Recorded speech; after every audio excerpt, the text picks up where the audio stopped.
नमस्कार दर्शक बंधु मु प्रदीप आपण मानकु स्वागत करुच्ची आजिर आउ एक नुआ भिडियो रे।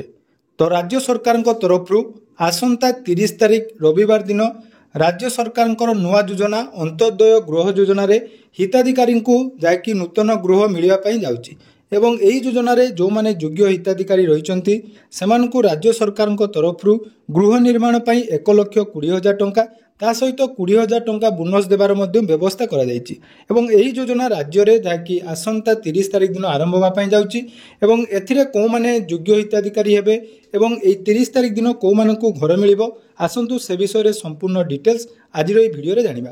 ता पूर्व जदि चैनल को प्रथम दर विजिट करछन्ती वीडियो को लाइक करिवे, चैनल को सब्सक्राइब करनथिले एबे ही सब्सक्राइब करी पाखरे थिबा बेल आइकन को क्लिक करी ऑल सेट कर देबे। तो आपण मैंने जानिथिबे जाकि राज्य रे पूर्वरु जो बिजु पक्का घर योजना चालू रहउतिला एवं ता सहित प्रधानमंत्री आवास योजना रे मध्य जाकि गृह प्रदान करा जाउतिला। तेणु जो माने प्रधानमंत्री आवास योजना रे घर पाउनथिले सेमानकु राज्य सरकार तरफ बिजु पक्का घर योजना रे जाकि घर मिलुतिला। सेहीपरि वर्तमान राज्य रे सरकार परिवर्तन होला परे नुआ योजना जोटा कि अंत्योदय गृह योजना आसंता 30 तारिख रे आरंभ होगा पई जाउची। तो ये 30 तारिख दिन मुख्यमंत्री द्वारा किछि लोकंकु जाकि गृह प्रदान करा जिवो एवं एई अंत्योदय गृह को मानकु मिलिबो आसंतु से विषय रे वर्तमान कोन रिपोर्ट रहिछि से विषय रे जानिबा।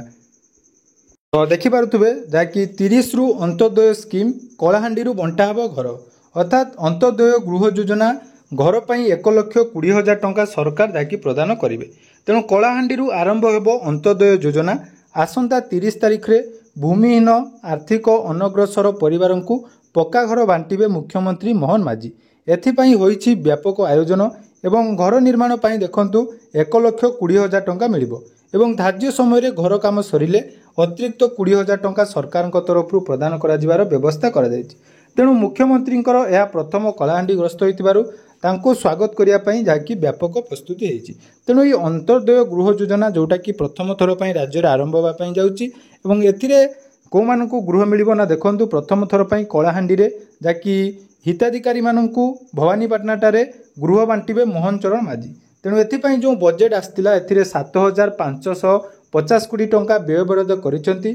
तेणु एही अंत्योदय गृह योजना रे जो माने सामाजिक अनग्रसर शारीरिक भिन्नक्षम प्राकृतिक किंबा मनुष्यकृत विपर्यय हाथी उपद्रव घर पोड़ी सरकारी प्रकल्प पर स्थानांतर रही एवं संरक्षित अंचल में बसवास करुवा गृहशून्य परिवार को अंत्योदय योजना रे जाकि घर मिलिबो। ए विषय में ऑलरेडी मुझे डिटेल्स वीडियो बनईली से कही जे अंत्योदय गृह योजना रे कौन गाइडलाइन रही।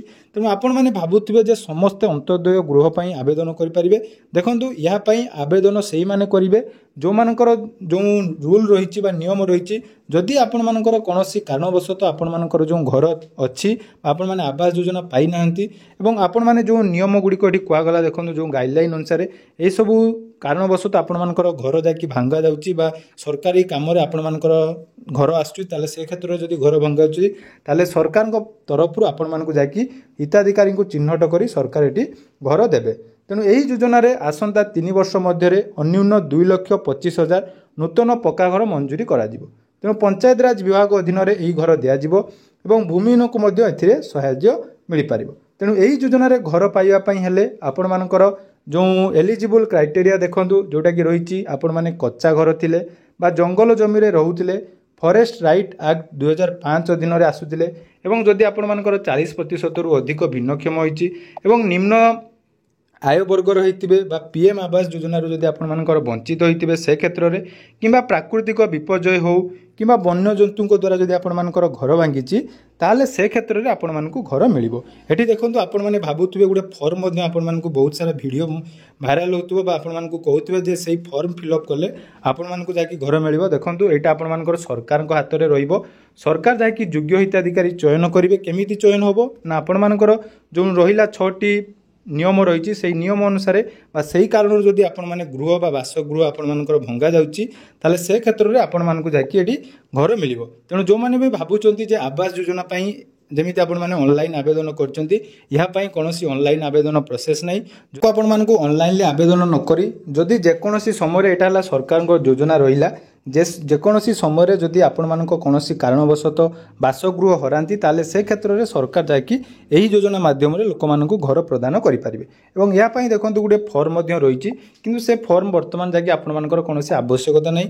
କାରଣ ଦେଖନ୍ତୁ ଏଥର ଯେଉଁ ଲୋକମାନଙ୍କୁ ଘର ମିଳିବା ପାଇଁ ଯାଉଛି ସେଟା ସରକାରୀ ସ୍ତରରେ ଯାଇକି ଯେଉଁମାନେ ରହିଛନ୍ତି ଅଧିକାରୀ ସେମାନେ ଭେରିଫିକେସନ୍ କଲା ପରେ ସେମାନଙ୍କୁ ଯାଇକି ପ୍ରଥମ ପର୍ଯ୍ୟାୟରେ ଘର ମିଳିବ।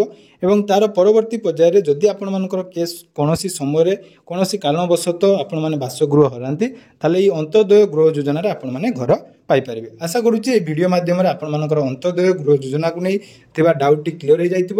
ଏବଂ ଯେଉଁମାନେ ବି ଆପଣମାନଙ୍କୁ ଫେକ୍ ଭିଡ଼ିଓ ମାଧ୍ୟମରେ କହୁଛନ୍ତି ଯେ ଆପଣମାନଙ୍କୁ ଆବେଦନ କରିବା ପାଇଁ ପଡ଼ିବ, ମୁଁ ପୁଣି ଥରେ କହି ରଖିବି ଏହା ପାଇଁ କୌଣସି ଆବେଦନ କରିବାର ବର୍ତ୍ତମାନର ଆବଶ୍ୟକତା ନାହିଁ।